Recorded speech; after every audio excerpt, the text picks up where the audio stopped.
আসসালামু আলাইকুম। বাংলা দ্বিতীয়র পরিচ্ছেদ 5-এর কিছু গুরুত্বপূর্ণ এমসিকিউ তোমাদেরকে দিব। আশা করি এই অল্প কয়েকটা এমসিকিউ পড়লে তোমাদের এই পরিচ্ছেদ পুরোপুরি সম্পূর্ণ হয়ে যাবে। চলো আমরা একটু দেখে নিই। প্রথমে আছে বাংলায় মৌলিক স্বরধ্বনি কয়টি? বাংলা ভাষায় মৌলিক স্বরধ্বনি হলো 7টা। কয়টা? 7টা। আমরা ব্যাখ্যা পড়ার চেষ্টা করব। ব্যাখ্যা পড়া কিন্তু ফরজ, ব্যাখ্যা না পড়লে আসলে পুরোপুরি বই কভার হবে না। শুধু একটা দুইটা এমসিকিউ সলভ করে কখনো শেষ হবে না। বাংলা ভাষায় 37টা মৌলিক ধ্বনি আছে। বাংলা ভাষায় 37টি মৌলিক ধ্বনি আছে। কয়টা? 37টা মৌলিক ধ্বনি আছে। তো 37টা মৌলিক ধ্বনির মধ্যে আমরা জানি মোট বাংলা ভাষায় বর্ণ আছে 50টা। কয়টা? 50টা। তার মধ্যে 50টার মধ্যে 11টা হলো স্বরধ্বনি আর 39টা হলো কত? 39টা হলো ব্যঞ্জনধ্বনি।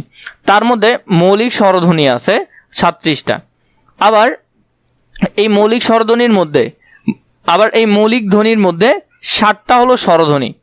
7টা হলো কি? স্বরধ্বনি। তার মানে বাকি 30টা ব্যঞ্জনধ্বনি। বাকি 30টা কি? ব্যঞ্জনধ্বনি। ভাষার ক্ষুদ্রতম একককে ধ্বনি বলে। তাহলে ভাষার ক্ষুদ্রতম একককে কি বলে? ধ্বনি বলে। ধ্বনিকে দুই ভাগে ভাগ করা যায়। ধ্বনি ভাগে কয় ভাগে ভাগ করা যায়? দুই। এক স্বরধ্বনি, এক ব্যঞ্জনধ্বনি। মৌলিক ধ্বনি 7টা, মৌলিক স্বরধ্বনি 7টা, মৌলিক স্বরধ্বনি 7টা। তাহলে নিশ্চয় ব্যঞ্জনধ্বনি 30টা। ব্যঞ্জনধ্বনি কয়টা? 30টা। এই যে অংশগুলো পড়াচ্ছি এগুলো তোমাদের বই থেকে হুবহু পড়াচ্ছি। এই অংশটাই তোমাদের যদি এভাবে দাগানো বই প্রয়োজন হয় নিশ্চয়ই আমাকে হোয়াটসঅ্যাপে মেসেজ করে জানাবে। তো খুবই অল্প দামে বইগুলো নিতে পারবে, অথবা আমাদের প্লেলিস্ট আকারে ভিডিও সাজানো আছে সেখান থেকে দেখে নিতে পারবে। এরপর দেখো এখানের মধ্যে মৌলিক স্বরধ্বনি হলো 7টা, ব্যঞ্জনধ্বনি হলো 30টা। তো এরপরে যে টপিকটা আমরা দেখবো এখানের মধ্যে শব্দগুলো ছিল, শব্দগুলো হলো এই যে শব্দগুলো ছিল এগুলো পরীক্ষা ওইভাবে আসবে না, প্রয়োজন নাই। এরপরে এখানে আমরা যদি দেখি স্বরধ্বনি, যেসব ধ্বনি উচ্চারণের সময় বায়ু কোথাও বাধা পায় না, মুখ থেকে যে বায়ু বের হয় সেটা যদি বাধা না পায় তাহলে স্বরধ্বনি উচ্চারণ হয়। কি ধ্বনি? স্বরধ্বনি। এগুলো বইয়ের এই লাইন। কোনো ধ্বনি উচ্চারণের সময় বায়ু মুখগহ্বরের কোথাও বাধা না পেলে তাকে স্বরধ্বনি বলে। কি বলে? স্বরধ্বনি বলে। অন্যদিকে বাধা পেলে তাকে কি বলে? ব্যঞ্জনধ্বনি বলে। যদি বাধা পায় তাহলে ব্যঞ্জনধ্বনি। তাহলে এখান থেকে আমরা অনেক কিছু শিখে ফেললাম। একটা এমসিকিউ থেকে অনেক কিছু শেখা হয়ে গেল। 2 নাম্বার, কোন ধ্বনিগুলো উচ্চারণের সময় মুখগহ্বরের কোথাও বাধা পায় না? স্বরধ্বনি। আমরা একটু আগে লাইন পড়লাম, স্বরধ্বনি উচ্চারণের সময় মুখের কোথাও বাধা পায় না। ধ্বনির প্রতীককে কি বলা হয়? ধ্বনির প্রতীককে বর্ণ বলে। ধ্বনির প্রতীককে কি বলে? বর্ণ। তাহলে ধ্বনির প্রতীককে বলা হয় বর্ণ।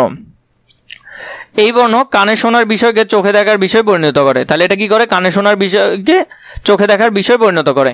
ভাষার সবগুলো বর্ণকে একত্রে বলা হয় বর্ণমালা। তাহলে সবগুলোকে একত্রে বর্ণমালা বলে। আর বর্ণমালাকে বাংলা ভাষায় 2 ভাগে ভাগ করা হয়, স্বরবর্ণ এবং ব্যঞ্জনবর্ণ। তার মানে স্বরবর্ণের প্রতীক বা ব্যঞ্জনবর্ণের প্রতীক মোট বর্ণমালা হলো 50টা। আমি তোমাদেরকে খুব তাড়াতাড়ি পড়াচ্ছি কারণ সময় আর নেই। এরপরে এই ধ্বনিগুলাকে আবার অনেকগুলো ভাগে ভাগ করা হয়, কার বর্ণ, অনুবর্ণ, যুক্তবর্ণ, সংখ্যাবর্ণ এগুলাতে। তার মধ্যে দেখো স্বরবর্ণ 11টা, এখানে 11টা দেওয়া আছে, এগুলো প্রয়োজন নাই। ব্যঞ্জনবর্ণ 39টা এখানে বলা আছে, এগুলো একটু দেখবে। এই সেম বিষয়টা কোথা থেকে আসছে? এখান থেকে আসছে এই টপিকটা। ধ্বনির প্রতীকে কি বলে? বর্ণ বলে। তার মধ্যে কত? 50টা বর্ণ আছে। এই অনুসারে 2 ভাগে ভাগ করা হয়, স্বরধ্বনি, ব্যঞ্জনধ্বনি। স্বরবর্ণ 11টা, ব্যঞ্জনধ্বনি 39টা। এরপর দেখো 4 নম্বরে, ব্যঞ্জনের সঙ্গে কার চিহ্ন বা হসন্ত না থাকলে আমরা কি আছে বলে ধরে নিই? স্বরীয় আছে বলে ধরে নিই। কোনো ব্যঞ্জন ধ্বনির সঙ্গে কার বর্ণ বা হসন্ত চিহ্ন না থাকলে তা আমরা কি বলে ধরে নিই? স্বরীয় আছে বলে ধরে নিই। কার বর্ণ, স্বরবর্ণের মোট 10টি সংক্ষিপ্ত রূপ আছে। স্বরবর্ণের মোট 10টি সংক্ষিপ্ত রূপ আছে, এগুলোর নাম হলো কার বর্ণ। কার বর্ণের স্বতন্ত্র ব্যবহার নেই। কার বর্ণের কি নেই? স্বতন্ত্র ব্যবহার নেই। এগুলোকে বর্ণের আগে পরে উপরে নিচে বসানো হয়। তাহলে কার বর্ণের স্বতন্ত্র কোনো আলাদা ব্যবহার নাই। এগুলোকে কোনো শব্দের আগে পিছিয়ে, যেমন এখানে এ কার শব্দের আগে করে বসানো হয়েছে, আকার শব্দের পরে বসানো হয়েছে। তো এইভাবে করে বসিয়ে এগুলাকে দিয়ে করা হয়, যেমন এখানে দেওয়া আছে। স্বরবর্ণের সংক্ষিপ্ত রূপকে কি বলে? কার বলে। আর কার চিহ্ন কয়টা? 10টা। 10টা কোনগুলা? এগুলা। এর মধ্যে কোনো বর্ণের সঙ্গে যদি স্বরবর্ণ না হয় অথবা কার চিহ্ন না থাকে অথবা হয়সন্তও না থাকে। হয়সন্ত কোনটা? নিচে এই যে ছোট চিহ্নটা দেখতে পাচ্ছ, এখানের মধ্যে তোমাদের বইতে দেখবা একটা ছোট চিহ্ন আছে, এটাকে হয়সন্ত চিহ্ন বলে। আমরা পরের পরিচ্ছেদে এটার ধারণা পাবো। হয়সন্ত চিহ্ন যদি না থাকে তাহলে আমরা ধরে নিই যে সেখানে একটা স্বরীয় আছে, আর স্বরীয়র কোনো কার বর্ণ হয় না। এরপরে 5 নম্বরে, মদিনার শয়ে একটা যুক্তবর্ণ দেওয়া আছে। এই যুক্তবর্ণের মধ্যে কি কি ব্যবহার হয়েছে আমাদেরকে সেটার উত্তর দিতে বলছে। তাহলে এটার উত্তর হবে ঘ নম্বরটা, মূর্ধন্য শ ও মূর্ধন্য। তাহলে আমরা যদি দেখি এখানের মধ্যে অনেকগুলো যুক্তবর্ণ আছে, যুক্তবর্ণগুলো এখানে তোমাদেরকে দিয়েছে, অনেকগুলো বোর্ডে এসেছে। এগুলো তোমাদের এভাবে করে দেখা থেকে ভালো হবে। তোমরা এই টপিকটা একটু দেখো।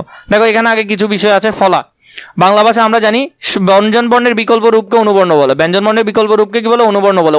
অনুবর্ণের মধ্যে রয়েছে ফলা, রেফ, এগুলো অনেক কিছু আছে।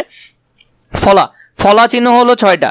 কি কি? নফলা, বফলা, মফলা, জফলা, রফলা, লফলা, এগুলো হলো ফলা চিহ্ন। রেফ, র এর একটি অনুবর্ণ হলো রেপ, র এর একটি অনুবর্ণ রেপ, বর্ণ সংকেত।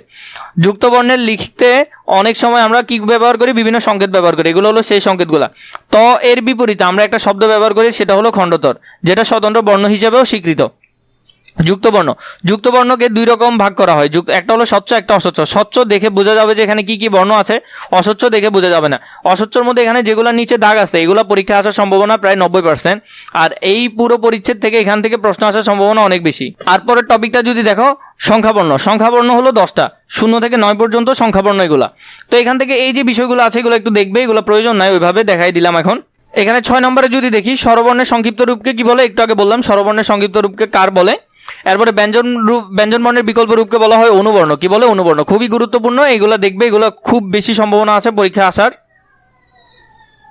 এর মধ্যে এখানে ফলাগুলো দেওয়া আছে, এগুলো তোমাদের প্রয়োজন নেই, একটু আগেই দেখালাম তোমাদেরকে, এগুলো সবকিছুই দেখালাম বই থেকে। 8 নম্বরের মধ্যে দেখো, নিচের কোন জোড়াটি যুক্ত বর্ণের রূপভেদ প্রকাশ করে, রূপভেদ প্রকাশ করে, এই শব্দটা আসতে পারে, সেটা হলো স্বচ্ছ অস্বচ্ছ, স্বচ্ছ অস্বচ্ছ, তাহলে উপরেরটা হবে স্বচ্ছ অস্বচ্ছ। বাংলা কার বর্ণের সংখ্যা কত, বাংলায় কার বর্ণের সংখ্যা হলো 10টা, আমরা জানি কয়টা, 10টা, শুধু সরিয়ে ছাড়া বাকিগুলার আছে। 10 নম্বর, বাংলার সংখ্যাবর্ণ কয়টা, বাংলার সংখ্যাবর্ণও 10টা, 0 থেকে 9 পর্যন্ত 10টা, 0 থেকে 9 পর্যন্ত 10টা। তোমাদের যদি দাগানো বই প্রয়োজন হয় নিশ্চয়ই আমাকে জানাবে, খুবই অল্প দামে নিতে পারবে, অথবা প্লে লিস্ট থেকে পুরোপুরি দেখে নিতে পারবে।